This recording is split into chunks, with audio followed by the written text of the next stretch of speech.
Ahí está. Ya.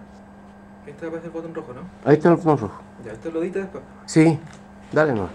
Okay, so in our last video of our team about the possible astrobiology experiment that could be related to the moon mission, we proposed three different experiments, which I'm going to read here and then I'm going to give a short explanation.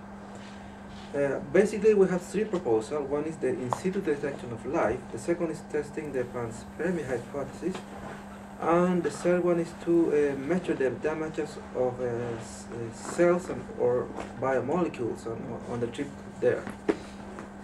The first in situ detection of life is there is much unknown and the need of development of detection techniques of life out of our planet by space probes and rovers.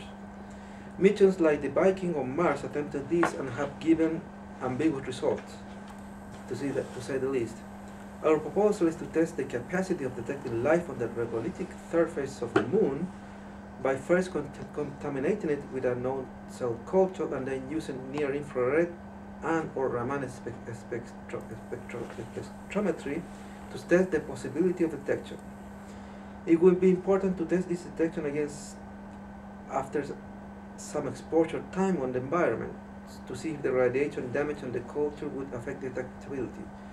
So what we're proposing here is to bring some kind of cell culture, for example, E. coli, a small sample, put it in on the surface of the moon, on the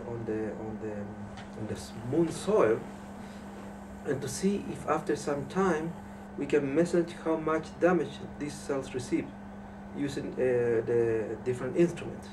It will be some kind of contamination experiment. The second, testing the panspermia hypothesis, it has been demonstrated by many laboratory and orbital experiments that cells of a few microorganisms can survive on the harsh conditions of space, such as vacuum, temperature, and radiation, which contribute to show that the transference of life from one planet to another is possible. However, there is no direct evidence of the event actually happening or that it has happened in the past, although there is still debate on possible microbial fossil on Martian meteorites. In order to test if this transfer is possible, we propose to use an impacting type collector known as aerogel on the surface of the Earth's Moon's transit vehicle attached to a spectrometer and microscopic imager to see that the travel particles can be discriminated as being organic or not.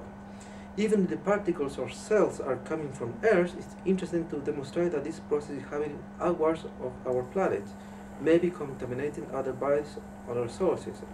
So what we're proposing here is to suppose some kind of aerogel that pop out of the spaceship traveling from the Earth to Moon and measure to see if we can detect the organic molecule being trapped by this aerogel and detecting it with this an instrument which I just spoke about.